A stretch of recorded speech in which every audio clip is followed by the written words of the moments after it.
मेरे प्रियो, आप जो कोई भी है जो इस मैसेज को सुन रहे हैं, इस संदेश को सुन रहे हैं, कृपया आप रुक कर इस संदेश को सुनिए, क्योंकि ये एक ऐसा संदेश है जो आपके जीवन को, आपकी सोच को, आपके लक्ष्य को भी परिवर्तित कर सकती है। मेरे प्रियो, मैं एक बहुत गहरी और सच्ची बात आप लोगों से करना चाहता हूँ। प्रियो, वो बात ये है, जैसे जैसे परमेश्वर के उस दिन के हम करीब आते जा रहे हैं, तो हमें ये समझना आवश्यक हो गया है कि वो कौन सा राज्य है जिसे परमेश्वर भविष्य में स्थापित करने जा रहे हैं। क्यों? हम प्रेजेंट कॉन्टेक्स्ट में जब हम दुनिया को देखते हैं, दुनिया के हालातों को देखते हैं, तो दिन ब दिन अधर्म बढ़ता जा रहा है। और बाइबल ये कहती है कि अंतिम दिनों में अधर्म बढ़ता जाएगा और अधर्म के कारण बहुतों का प्रेम भी ठंडा पड़ जाएगा। मेरे प्रियो, न्याय बिक चुका है, धीरे धीरे लॉलेसनेस बढ़ता जा रहा है। मगर मेरे प्रियो, उसके साथ साथ खुशी की बात यह है कि परमेश्वर भी एक उसके बाद राज्य को स्थापित करने जा रहा है। और उस राज्य में आप जानते हो कौन राज्य करेगा? प्रभु यीशु उस राज्य में राज्य करेंगे। और वो एक न्यायी परमेश्वर है। उसके राज्य में न्याय होगा, उसके राज्य में कोई झूठ या अंधकार नहीं होगा, उसके राज्य में कोई झूठ नहीं बोलेगा। मेरे प्रियो, सवाल अब ये उठता है, उसके राज्य में कौन प्रवेश कर सकते हैं? क्या एलिजिबिलिटी है परमेश्वर के राज्य में प्रवेश करने के लिए? मेरे प्रियो, परमेश्वर पापी से घृणा नहीं करते हैं। परमेश्वर पापी से प्रेम करते हैं, जो उन्होंने प्रकट भी किया।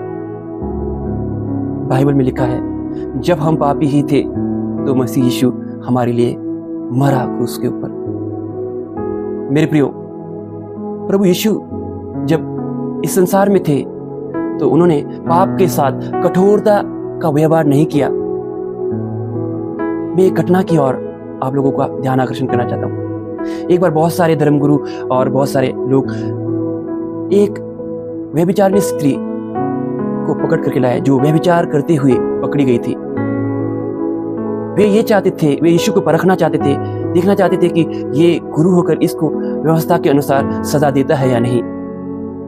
तो प्रभु यीशु ने उनसे एक प्रश्न पूछा था, एक शर्त उनके सामने रखा, तुम में से जो निष्पाप हो वही उसको पहला पत्थर मारे। सच कहता हूं, बाइबल में लिखा है, छोटे से लेकर बड़े एक के बाद एक सबके सब निकल गए। और अंत में प्रभु यीशु उस व्यभिचारिणी स्त्री के समक्ष खड़े थे।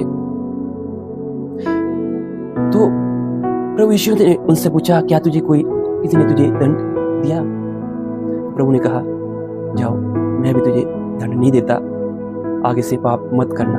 तो प्रभु ने उसके पाप से उसे माफी दे दी, जिसकी सदा मृत्यु थी। पथराव करके मारने का व्यवस्था के अनुसार जीविश का उस टाइम पीरियड में नियम था। तो प्रभु यीशु मसीह ने उसे क्षमा कर दिया।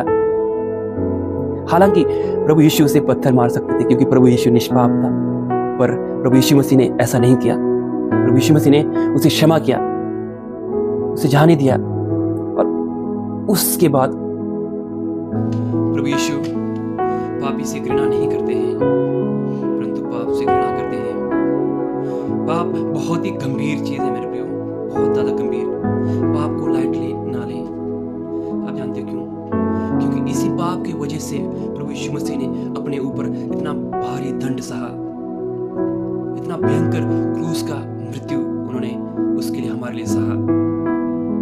मेरे प्रिय, आज मौका है कि हम अपने पाप के प्रति पश्चाताप करें, मन फिरा करके प्रभु यीशु को स्वीकार करें, तो हम उस पाप से निजात पा करके उस राज्य में प्रवेश कर सकते हैं। आप जो कोई भी सुन रहे हो, हर कोई, चाहे जितना भी संगीन अपराधी क्यों ना हो, प्रभु यीशु ने हर पापियों के लिए अपना लहू बहाया है।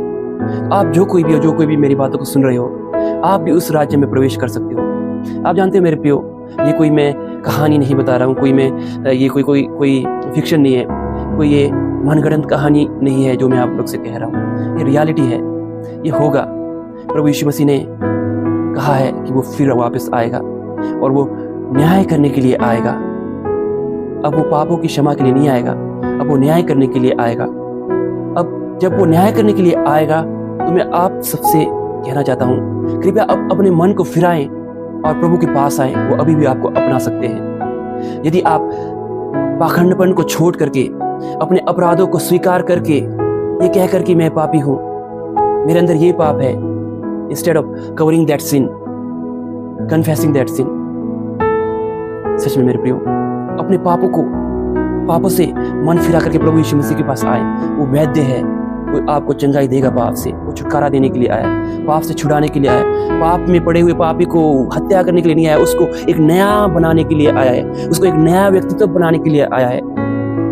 और मेरे प्रियो, अंत में मैं एक बहुत ही महत्वपूर्ण बात बोलकर मैं अपने इस संदेश को समाप्त करना चाहता हूँ। मेरे प्रियो, आप जानते हैं प्रभु यीशु ने या परमेश्वर ने हमें इस धरती पर समय क्यों दिया है? इतना पाप से लड़कर उससे विजय प्राप्त करने के लिए और तैयारी करने के लिए, उस राज्य के लिए जो राज्य प्रभु यीशु स्थापित करने जा रहे हैं, उसके लिए तैयारी करने के लिए प्रभु ने हमें ये दिन दिया है। जितने भी दिन हम आज पृथ्वी पर गिन के काट रहे हैं ना, जी रहे हैं, ये दिन उसने हमें तैयारी के लिए दिया है।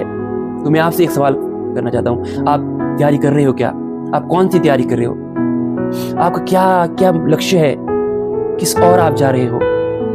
बस इस धरती के लिए सोच लिया क्या करना है इस धरती पर, कैसे जीना है, कैसे पैसे कमाना है, कैसे घर चलाना है, बस यही इतना ही सोच सकते हैं और बस खत्म जिंदगी। मेरे प्रियो, इसके आगे भी जिंदगी है। डू नॉट डिसीव योरसेल्फ, अपने आप को धोखा ना दे, क्योंकि इसके बाद भी जीवन है, मृत्यु के बाद भी जीवन है। मेरे प्रियो, इसलिए मैं आप सबसे, जो कोई भी मेरे इस संदेश को सुन रहे हैं, मैं आग्रह करता हूँ आप सबसे, कृपया मेरे संदेश पर गौर करें। I am not saying the लाई, मैं आप सबसे झूठ नहीं कह रहा हूँ, ये सत्य बात है। और प्रभु यीशु सत्य है और वो आएगा, वो न्याय करेगा और वो एक ऐसा राज्य स्थापित करेगा जहां पर ना दुख होगा, ना रोना होगा, ना विलाप होगा, जहां पर शांति होगी, रियल पीस। इस संसार में बहुत दुख है, क्लेश है, तकलीफ है, परंतु वहां पर ना कोई दुख होगा, ना कोई तकलीफ होगा, ना कोई झूठ कहेगा। वहां सच्चाई से राज्य होगा, सच्चाई का राज्य होगा, सच्चाई से न्याय होगा। मेरे प्रियो, तो आप अपने आप को तैयार करें उसके लिए। इस वचन के द्वारा आप सबको आशीष मिले।